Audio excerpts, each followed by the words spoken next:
Hey guys, welcome back to my YouTube channel. હું છું ઝિંકલ અને આ છે અમારો કચ્છ ટ્રાવેલ ડાયરીનો પાર્ટ 2.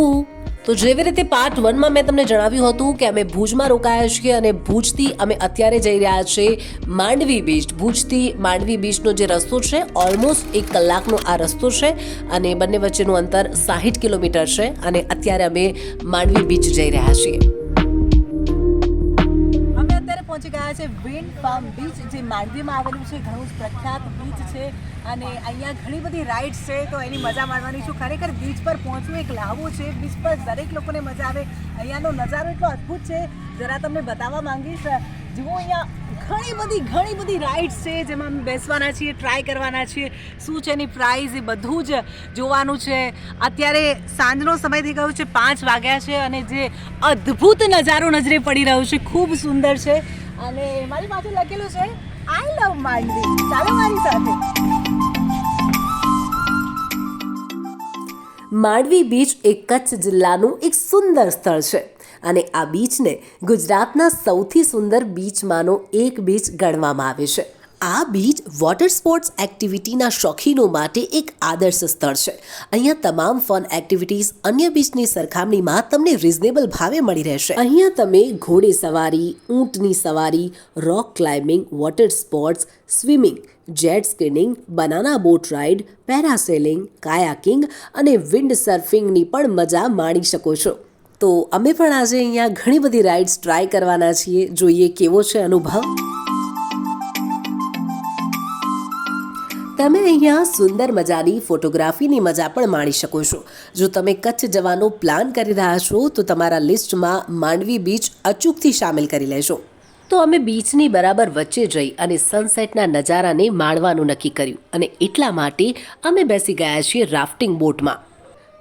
તો અમે બેઠા છીએ રાફ્ટિંગ બોટમાં. કેવો છે નજારો, ચાલો તમને બતાવું.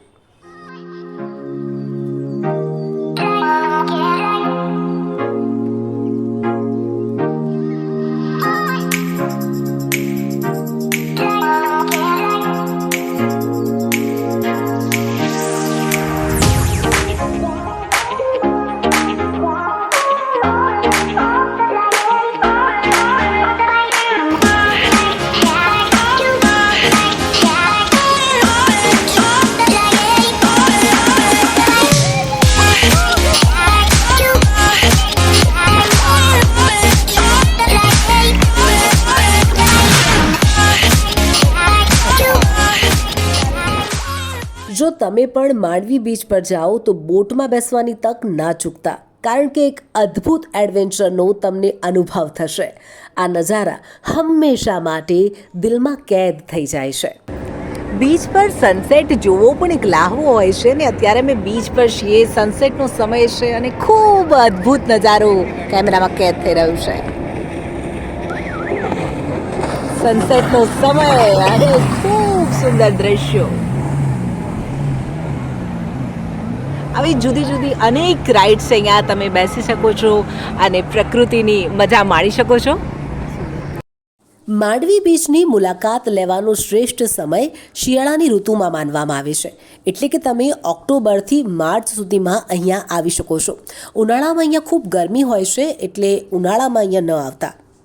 આ મારી જે પાછળ છે તેને કહેવાય છે રોલિંગ બોલ. એની અંદર અમે બેસવા જઈ રહ્યા છીએ, એક્સપિરિયન્સ કરીએ છીએ અને પછી તમને જણાવું કે કેવો અનુભવ રહ્યો રોલિંગ બોલની અંદર.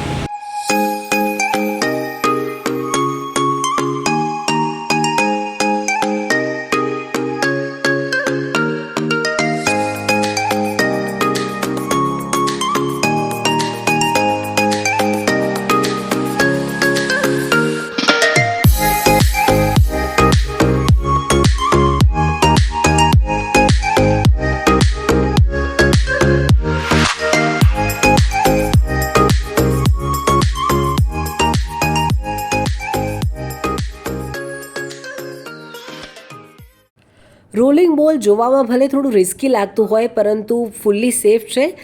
બિલીવ મી, હું પોતે પણ બેસવાથી થોડી ડરતી હતી, પરંતુ બેઠી પછી ખૂબ મજા આવી. બંને બાજુ જાળી લગાવેલી છે એટલે પડી જવાની કોઈ શક્યતા નથી અને અંદર બેઠા પછી તો જે મજા આવે છે એ બિલકુલ અલગ છે. તો મને તો રોલિંગ બોલમાં ખૂબ મજા પડી. હવે દેવાંગ અને અંશુને પણ પૂછીએ કે રોલિંગ બોલમાં એ લોકોને કેટલી મજા આવી, શું તેમનો અનુભવ રહ્યો, ચાલો પૂછીએ. એ ઉભા રહો કેવું લાગે છે? અરે એકદમ મજા આવી ગઈ. ફૂલની પૈસા વસૂલ. ફૂલ પૈસા વસૂલ. મજા પડી ગઈ. બહુ જ મજા આવી ગઈ. ચાલ ગોળ પર. આ રોલિંગ બોલ દરિયાની વચ્ચે જઈ રહ્યો છે એકદમ. રોલિંગ બોલમાંથી ઉતરવાનું મન તો નથી, પણ ઉતરવું પડશે કારણ કે 10 મિનિટ પૂરી થઈ ગઈ છે. જરા અંશુને તો જુઓ, એ બોટવાળા ભાઈની પાછળ દોડી રહ્યો છે અને કહી રહ્યો છે, ભૈયા પ્લીઝ થોડી દેર બેઠને દો ના. અને ભાઈ પણ સારા હતા, એને બેસવા દીધો ફરીથી એકવાર. સુરત દાદાએ ટાટા બાય બાય કહી દીધું છે અને ચંદા મામા આવી ગયા છે. આ છે કંઈક આ બીચનો નજારો. અહીંયા તમે તમારા ફેમિલી મેમ્બર કે મિત્રોની સાથે એક યાદગાર સમય વિતાવી શકો છો. આ બીચના કિનારે વોક કરતાં જ તમને અહીંયા સુકૂન અને આનંદનો અનુભવ થશે. તો અહીંયા તમે કચ્છની કલાત્મક અને ભાતીગળ સંસ્કૃતિ જોઈ શકો છો. અહીંયા કચ્છની તમામ જે હેન્ડીક્રાફ્ટની વસ્તુઓ છે તે મળે છે, તમે ખરીદી શકો છો અને એક યાદગાર વસ્તુ પોતાની સાથે પોતાના ઘરે અહીંયાથી લઈ જઈ શકો છો. આ સાથે જ તમને જણાવી દઉં કે ઉત્તરાયણના તહેવાર પર ઉજવાતા ફેમસ ઇન્ટરનેશનલ કાઇટ ફેસ્ટિવલનું આયોજન પણ અહીંયા જ માંડવી બીચ પર થાય છે. આ સમયે અહીંયા જુદા જુદા દેશોમાંથી પ્રોફેશનલ પતંગબાજો આવે છે.